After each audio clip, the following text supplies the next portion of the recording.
You are surrounded by noise, by expectations, by the constant hum of the world demanding your attention. Yet, with all these voices clawing at your focus, you wonder why you feel so empty. Musashi knew why. He lived centuries ago, but he understood the prison you are building for yourself. He chose something else, something brutal, something pure. Silence, solitude, freedom. Musashi knew silence was freedom, noise was a prison.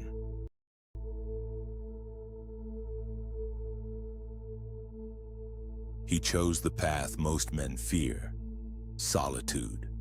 Why would anyone embrace it? You are surrounded by noise, social obligations, endless notifications, hollow conversations, yet despite it all, you feel utterly disconnected. You crave loyalty, purpose, respect. But no matter what you give, no one seems worthy of giving it back. You are trapped. Miyamoto Musashi felt this too. In 1605, after his second duel victory at the age of 21, he cast off all masters. He became a Ronin, a man without allegiance. For 3 decades, he wandered Japan with no home, no clan, no possessions, just his sword and his will. Musashi rejected service to those unworthy of his respect.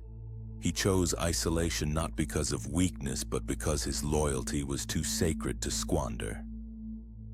You give your strength to the undeserving. Musashi would have called it your greatest betrayal. True respect begins with separating yourself from those who waste it. Isolation is not failure, it is self-respect.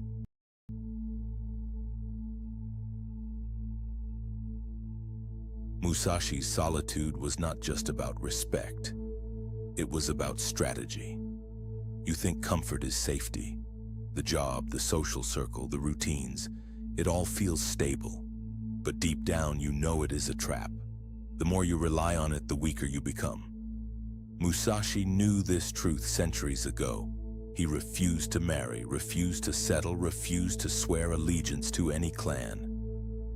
He lived without a home, a family, or the luxuries of companionship. His isolation was not an accident, it was a weapon. By rejecting these comforts, he kept his mind sharp, free from the influence of others. Solitude gave him clarity. Comfort ties you to the expectations of others. Musashi understood that alliances create chains. To think freely, you must cut them. What you call security, he would call submission. You do not own comfort, it owns you. Comfort is not freedom, it is a leash.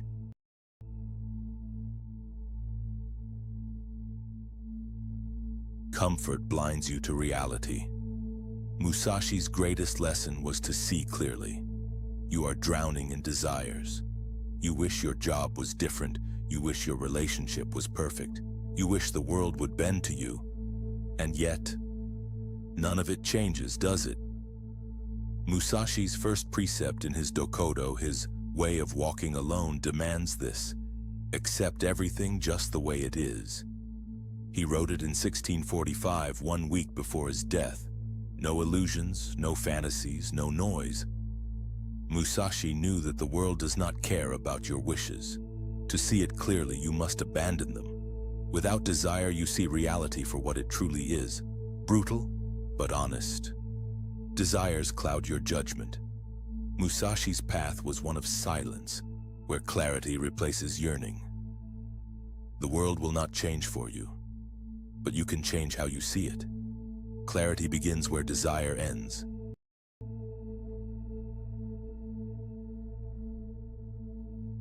Musashi understood what most men miss. Mastery begins quietly before anyone is watching. You crave recognition, do you not? You want your efforts visible, applauded, rewarded. But applause is fleeting, and the work that matters happens when no one is watching. This is where men fail. They seek validation over mastery. Centuries ago, Musashi forged himself in the pre-dawn hours. Long before his name struck fear in his enemies, he rose while the world slept. Alone under the veil of darkness, he repeated his techniques thousands of times. Each movement was deliberate, unobserved, perfected in silence. The glory others saw in battle was earned in these unseen moments. What Musashi knew then is lost now. True skill grows in solitude where no eye can flatter you. You want mastery, but are you willing to endure the silence required to find it? Few are, and fewer still last long enough to bloom unseen. Most men die in the dark without ever learning how to work in it. Mastery thrives where there are no witnesses.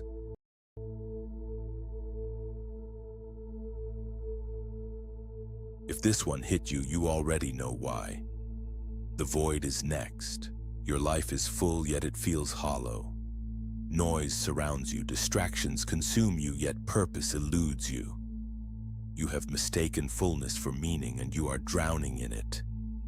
Musashi called this blindness. In his Book of 5 Rings, he wrote of the void, the place where nothing exists, yet all is possible. This state cannot be reached in comfort or chaos. Musashi found it on the far edge of solitary practice, where the mind stripped itself of illusions.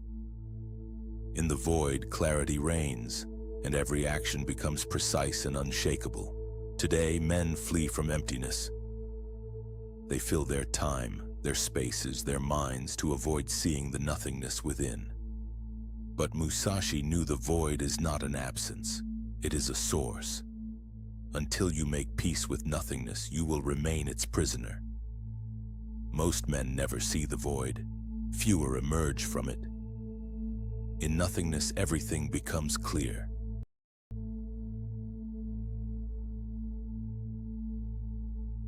Musashi's legacy did not end with his battles. His final act was silence itself. You fear being alone. The silence terrifies you, the stillness mocks you. Without the noise of others, you feel lost. This is the weakness your comfort has bred. Musashi despised it. At 60, a lifetime of victories behind him, he withdrew to a cave in Kumamoto. There, in complete solitude, he spent 2 years writing the Book of 5 Rings and Dokkōdō, his masterworks. These texts outlived him, immortalizing his wisdom not in combat but in words carved from isolation. What Musashi understood is what you resist. Silence is not emptiness, and isolation is not abandonment. They are tools. Musashi's greatest battles were fought without a sword in the echo of a cave, where distractions could not follow. What have you built in your solitude? Or have you merely run from it? Men who fear silence will leave nothing behind. The greatest legacies are forged in silence. Musashi understood a truth you strive to ignore. In silence and solitude, a man is stripped of distractions, forced to face both his weaknesses and his strength. Noise deceives you, comforts weaken you, and desires cloud your judgment. Musashi's life was a testament to breaking these chains, to wielding isolation as a weapon, transforming emptiness into clarity, and forging mastery in the absence of applause. His lessons were not about retreat, but about return. A return to self, unpolluted by the demands of a world designed to control you. In silence, Musashi found freedom. In emptiness, he found everything. In silence, your true self is revealed. Musashi's path was brutal, but it was not blind. Silence and solitude were not his punishments. They were his tools to see beyond lies. Most men fear silence. Few dare to master it. Subscribe for more ancient wisdom. Few dare to master silence.